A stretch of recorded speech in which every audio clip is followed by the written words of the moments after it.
but you've taken some action here in the last day. What's going on? Well, we have prepared all the paperwork to file an injunction against the federal government for basically because they're waiting. Every time this amnesty deadline rolls around, the government waits till the last couple of days, and it stresses a lot of gun owners. People like me, I understand the political consequences to the Liberals for not renewing the amnesty, which I'm sure they're going to do it. But for the everyday gun owner, especially elderly people, as that deadline approaches, they start to get very nervous. And some people might even turn in their guns because they're worried they'll become criminals. So the reason why we file these injunctions, even though it's not absolutely legally necessary yet, is because the government is playing this game with people. And the reason I know that is I have I don't know, I would say 20 to 40 people somewhere in that region that contact the CCFR each time that this amnesty was coming to an end. And these people are stressed. And it's, in my opinion, it's the way that the government makes people feel small. Maybe we'll renew it, maybe we won't. So we just wanted to force their hand, like we did last time around, to hurry up, renew it. They don't have to cause stress and that kind of harm in people's lives, and let's just get on with it. Yeah, the logic of it is that the government has prohibited these guns. They've given no mechanism by which people can get rid of them. Obviously, they can't, just turn around and start doing mass arrests the day after because they're the ones who have failed. So I agree with you wholeheartedly that we know they're going to do it. But at the same time, it's the uncertainty. And I think it's the government trying to drive home this point that gun ownership is a privilege that they can take away just as easily as they grant, to remind you that your rights don't exist, that your property is not your property. Well, yeah, and most people, and rightly so, aren't involved in politics. Most people aren't following this stuff like you or I do, right? Mm-hmm. And it terrifies them. And to me, the injustice of that is ridiculous. And it's yet another example of how irresponsibly the Liberals run government. So that's the reason why we're starting earlier than we did last time, now 6 weeks to go, to file that injunction and make sure that they just do the right thing and they do it soon, and not put people through any more hardship than they're already experiencing in Canada. One thing that I would point out as well, looking at the freeze more broadly, is that the government's view was that lawfully owned firearms like AR-15s and other semi-automatic rifles, and including many that were non-restricted and used for hunting before, like Mini-14s, that those guns were a danger, even in the hands of people like you and I, who are vetted, who are licensed, who keep the guns in the cabinet. And it's so counterintuitive that these things that are such a public safety risk can just be allowed to sort of just exist out in the country indefinitely and keep renewing it. And don't get me wrong, I'm happy they haven't done the mass confiscation, but it undermines their own logic and their own basis for that order in council in the first place, which is that these things had to be off the streets and out of people's homes as quickly as possible. Well, of course. And 3.5 years later, violence has done nothing but increase. Disorder and chaos in the streets has done nothing but increase. More than a year past the handgun freeze, handguns are still being used in urban centers by the same people that were using them before. So it's, again, gun control is about 98% political. There are, as a group, we know that there's a place for regulation of firearms, but regulation has to be reasonable, and it has to have a demonstrable positive effect on public safety.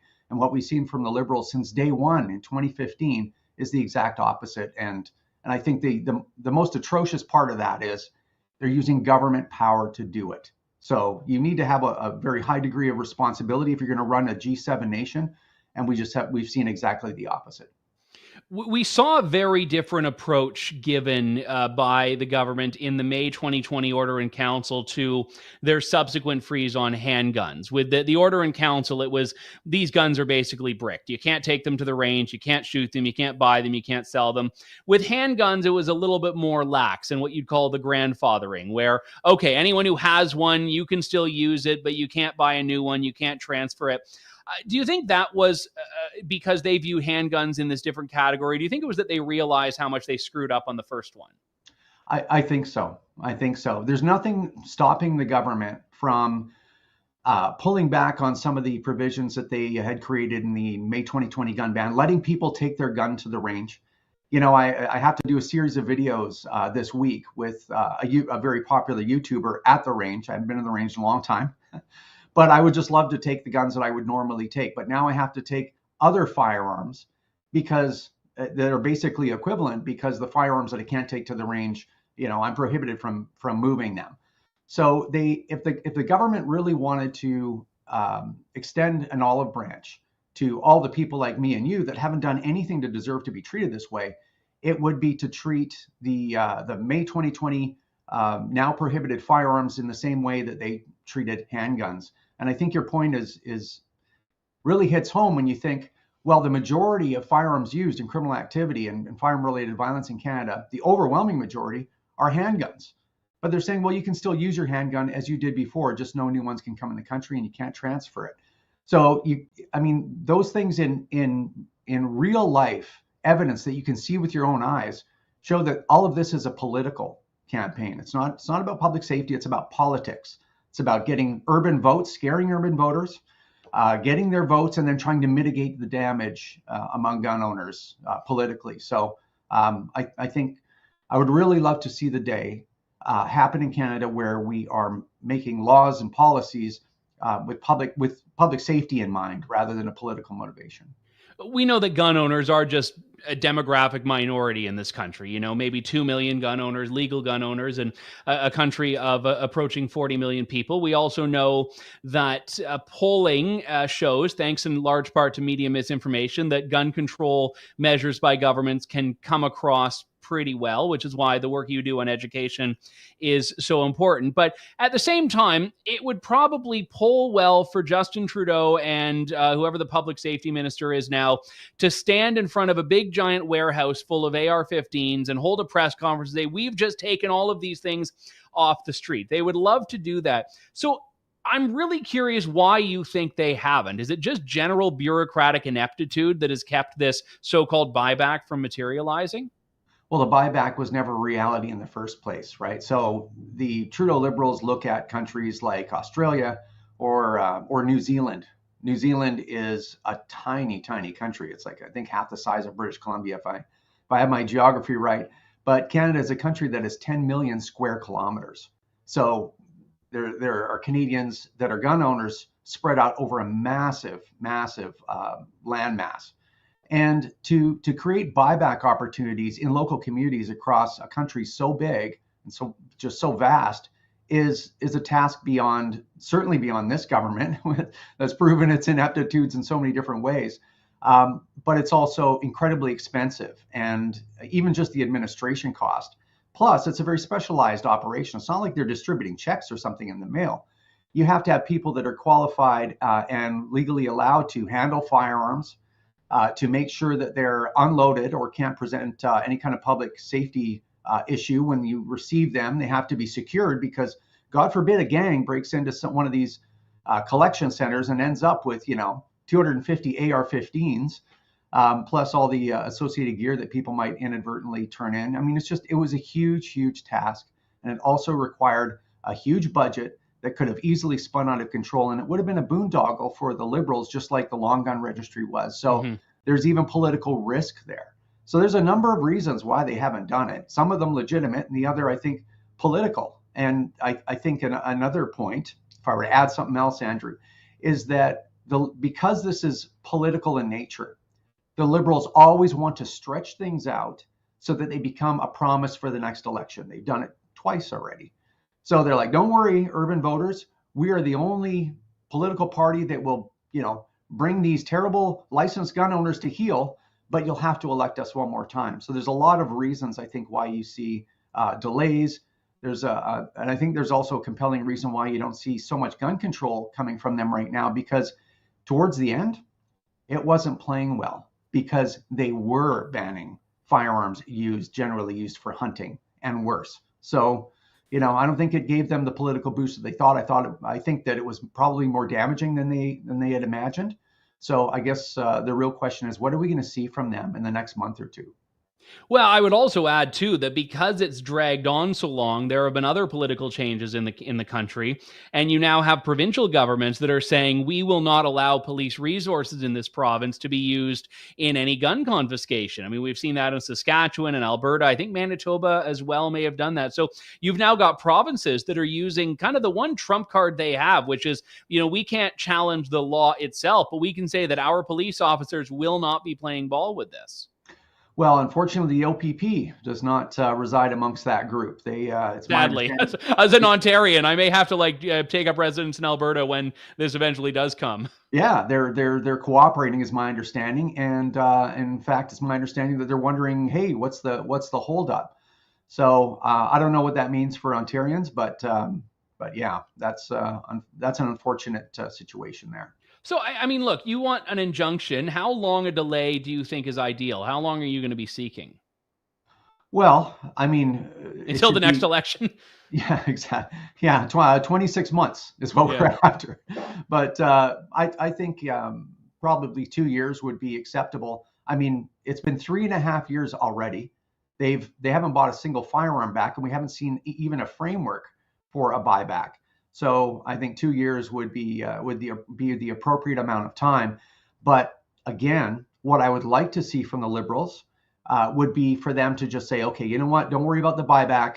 We're going to treat these firearms like we're treating handguns right now. Let the people use them. They haven't done anything.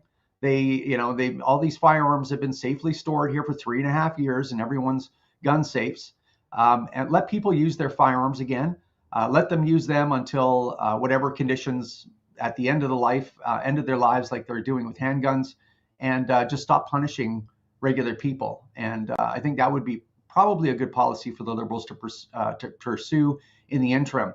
And I'll just add one more thing. If you don't see that, because it was reasonable for handguns, if you don't see it, it's because they're looking for a new election promise to try to get reelected in 2 years.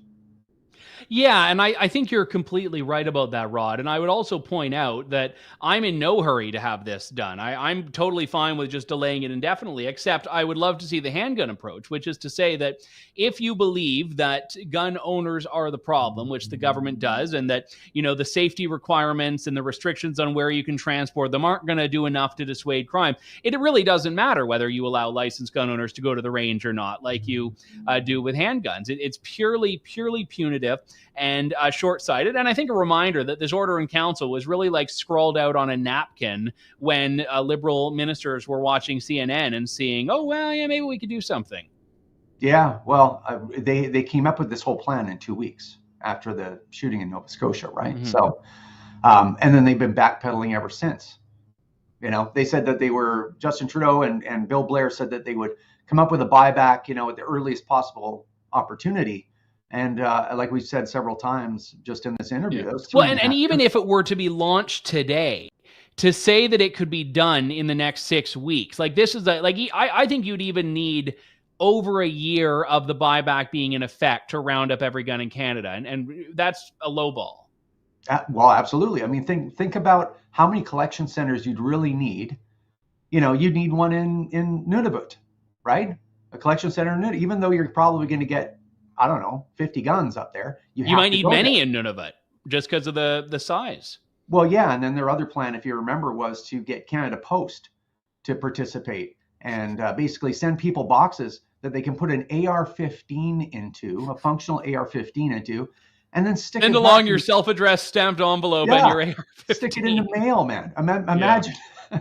Imagine when a bunch of those go missing, right? And then, of course, Canada Post's concern was like, well, what are you telling us? Are you telling us that we're going to have post offices around the country where these packages are going to come in for processing to go to a central location, and we're going to have offices that have AR-15s and CZ-858 sitting around, and our staff are the only thing between those guns and criminals? Like, just it doesn't.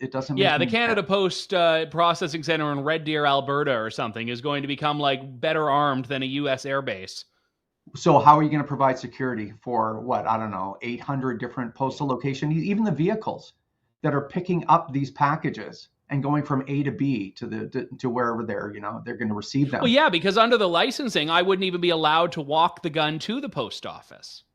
Yeah, there's a lot of There's a lot of details there that the government couldn't care less about when they made that. They saw an opportunity and they grabbed it. And they've been living with the albatross that they slung around their own necks for 3.5 years. My producer, Sean, says it adds a whole new risk of going postal, which when that's the level of humor we're getting on the show, it's time to wrap things up. Rod 𝐂𝐂𝐅𝐑 from the Canadian Coalition for Firearm Rights. Great to have your cooperation on that documentary, Assaulted, which has stood the test of time, I think, because the buyback is still nowhere to be seen. Businesses that we spoke to there, I ran into a couple of them at your AGM back this summer, and they're still dealing with the same inventory they were dealing with when I interviewed them in the spring of 2021. So thanks so much for that and for coming on today, Rod. Thank you, Andrew.